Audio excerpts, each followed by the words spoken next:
Hello everyone, today is February 13, 2026. We are looking at a complex morning for the Indian markets as the rupee faces significant headwinds. In this briefing, titled Rupee Under Pressure, we will analyze the convergence of three critical macro drivers: the evolving US trade tariff landscape, rising crude oil volatility, and the underlying geopolitical tensions currently shaping the INR-USD dynamic. Using the latest data from the Economic Times, we'll explore why the initial market optimism is beginning to shift toward caution. Let's look at the current state of play. The INR-USD spot rate has crossed a critical threshold, sitting at 90.62. This represents a 6 paise drop from the previous close, effectively erasing the gains we saw when the rupee was at 90.56. What changed? Three things. First, a policy shock. A new White House fact sheet has surfaced, revealing sensitive tariff reductions on Indian agriculture that the market hadn't fully priced in. Second, a commodity drag. Brent crude has climbed to $69.34, up nearly 0.8%, which is inflating our national import bill. Finally, persistent dollar demand from importers is keeping sentiment bearish for the rupee. Digging deeper into the policy shock, we are seeing a pivot in trade sentiment.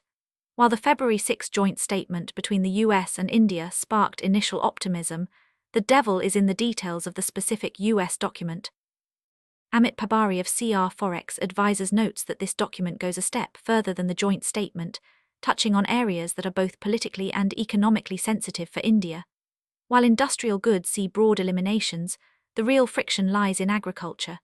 The US is pushing for market entry for products like dried distillers' grains, red sorghum, tree nuts, pulses, and soybean oil. For a nation where agriculture is a primary livelihood, these concessions are being viewed with extreme caution. To understand the pressure on the rupee, we must look at the balance of this trade deal. On one side, India has massive purchase commitments exceeding $500 billion across energy, ICT, coal, and agriculture. This represents a guaranteed committed outflow of USD over the coming years. On the other side, India is granting market concessions, tariff reductions on wine and spirits, the elimination of duties on industrial goods, and increased market access for US agriculture. By reducing these protective barriers, we are seeing a dual impact: higher committed dollar outflows and increased competition for domestic sectors. Now let's pivot to the crude correlation. This chart illustrates the classic inverse relationship. As oil prices rise, the rupee weakens. With Brent at $69.34, the mechanism is simple. India is a major oil importer. Higher prices inflate our import bill, requiring more USD to settle payments, which exerts immediate downward pressure on the INR. Interestingly, there is a secondary factor at play. The dollar index, DXY, is actually trading lower at 96.66. Usually a weaker dollar gives the rupee room to breathe, but today the INR is failing to capitalize on that weakness because the oil price drag is simply too heavy. Despite the currency gloom, we are seeing what I call the equity paradox. Domestic stocks remain remarkably resilient. While the rupee is bearish at 90.62, the Sensex is up over 141 points at 84,415, and the Nifty has gained 51 points to sit near 26,000.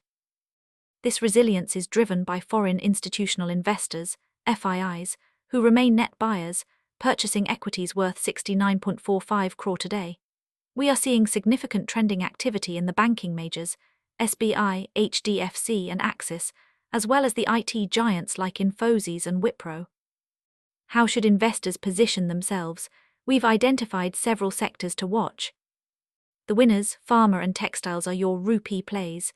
These sectors benefit from a weak INR. Pharma in particular shows a massive 72% upside potential. Consumer sentiments. Retail and tourism still show strong upside potential of 69% and 59%, respectively, driven by disposable income trends. The losers, logistics and paints, are under pressure due to the crude connection. Logistics is feeling the heat from fuel costs, while paint companies are seeing margins squeezed by the rising cost of oil derivatives. Turning to the technical charts for USD INR, our current spot is 90.62. Amit Pabari's analysis identifies a strong support zone between 90 and 90.2. As long as this support holds, the bias for this pair remains for a slow move higher. If the pressure continues, we are looking at a resistance zone, our next potential upside target, between 91 and 91.2. Traders should watch these levels closely to gauge the speed of the rupee's depreciation. What are the takeaways for today? First, for corporations, cover unhedged positions. With the heavy import bill narrative dominating and dollar demand persisting, near-term appreciation for the rupee is unlikely. Second, for investors, focus on export sectors. Pharma and IT offer a natural hedge against currency weakness, with pharma showing significant valuation upside. Finally, policy watch. We must monitor the fallout from the ag tariffs. Any political friction regarding the cuts on pulses or red sorghum could trigger fresh volatility in the markets. To summarize our morning snapshot, the rupee is at 90.62, Brent crude is up at $69.34, the Nifty is holding at 25,987, and FIIs are net buyers. The initial optimism of the trade deal is being stress-tested by the reality of tariff concessions and oil prices. We will keep you updated as the session progresses. Thank you.